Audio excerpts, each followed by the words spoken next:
Ladies and gentlemen, welcome to the Rogers Kakasungura YouTube channel. Few days ago, Raila Odinga said he has opted out of the dialogue and he fully supports the Gen-Z demonstrations. I want us to go very slowly so that you understand what is here. There is a controversy. There's something that is not clear that maybe we are trying to understand. Raila released a presser just 3 days ago, I think so, 3 days ago, and said, Raila was addressing Gen Z and said, to the young people, I've heard you. There is no dialogue until 1, 2, 3, 4. In that spirit, that is why the Gen Z decided to officially hold today's maandamano. Now, Raila is officially the ODM party leader. When the ODM party leader, or when a party leader speaks, we know that is the position of the party. Raila akisema, tunajua ODM imesema. So wakati Raila alisema, I support Gen Zs, sisi tulijua Raila ameongea. Now, can you listen to this video? Then I'll come back to inject my final opinion. The position of the ODM party, to which I belong. In fact, I don't just belong to ODM, I am a ranking member of ODM. For records, I am the Secretary for Political Affairs in ODM. And therefore I sit in the Central Committee of the party. You're also aware that I'm also the leader of the minority party in the National Assembly, courtesy of ODM, where I lead the Azimio troops. I am very clear in my mind what the ODM party resolved insofar as the question of national dialogue and proposition to constitute a broad-based government is concerned. Both the ODM Central Committee and the National Executive Committee pronounced themselves very clearly that they are in support of national conversation. Okay? And they are in support of constructive engagement with the Kenya Kwanza government as a way of addressing national issues, national challenges. The same position was adopted by the ODM parliamentary group. Okay? It is only fair, yes, for us to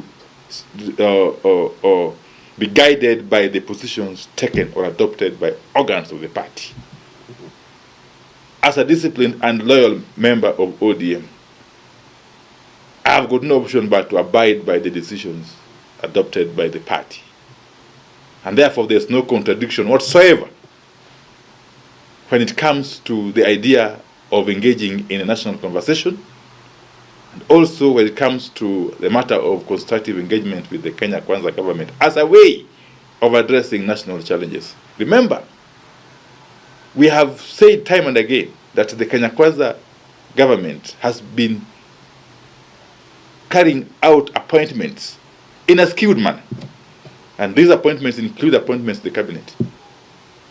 That there are communities or sections of this country that are not adequately represented in the cabinet. Okay? So we must therefore, as a matter of principle, support any attempt to redress that anomaly.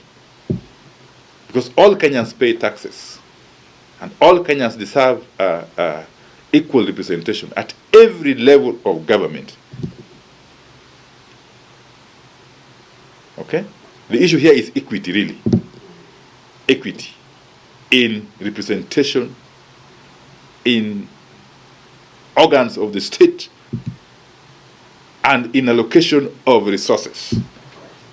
Thank you very much. Lastly, James Orengo is opposed to this, and other MPs are going to take action as a party.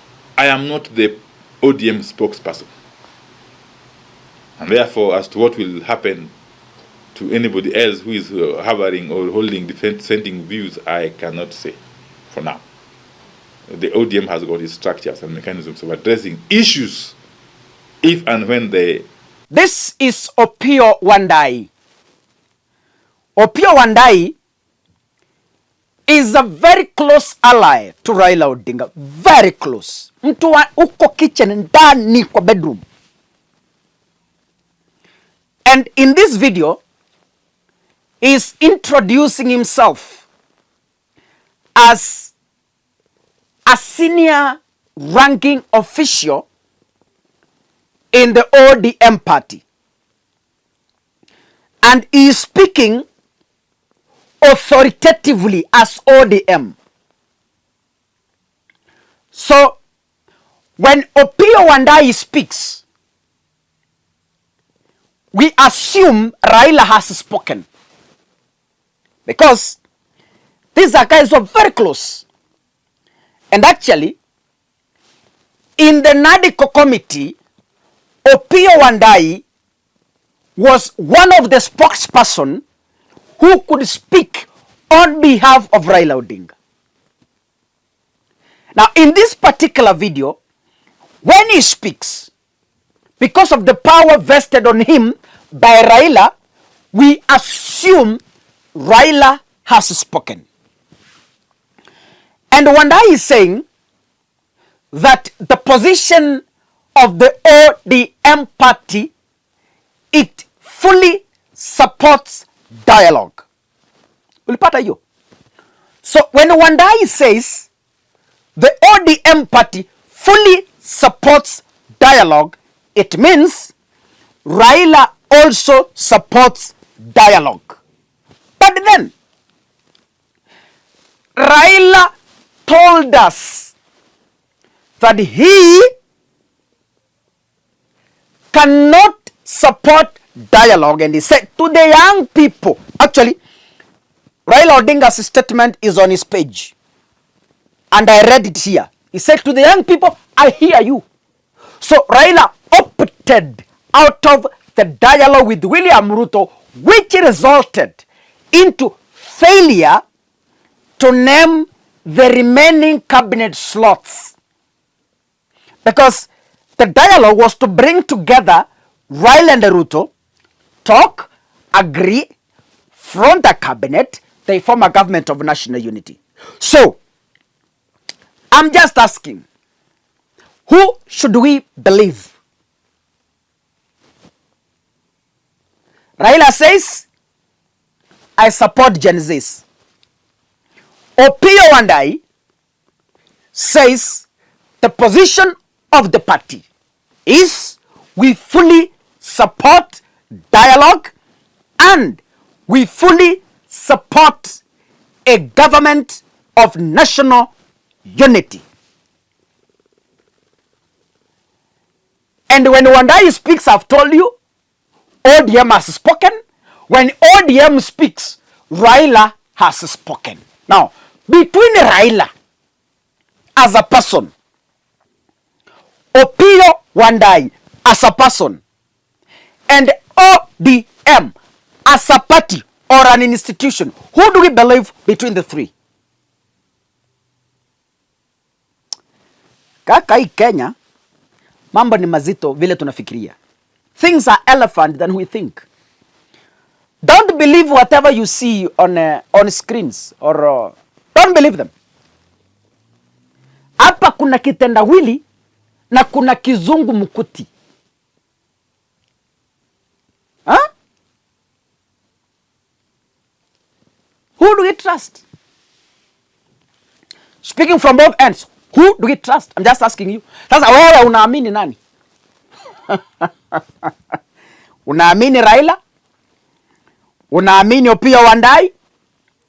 Au unaamini chama cha ODM? Ukiamini chama, umeamini Raila. Ukiamini Opiyo Wandayi, pia umeamini chama, because Opiyo Wandayi speaks like an official from the ODM party. Ukiamini Opiyo Wandayi, umeamini Raila. So, what exactly is playing in between the people of Kenya, William Ruto, and Raila? What is the game here? What is the end game here? Nikiwaambia the end game, mutasema kaka anaeneza propaganda. Si ndio? The end game here, and the reality is, Raila is for the government of national unity, period. God bless, ladies and gentlemen. See you in the next video. Asanteni sana.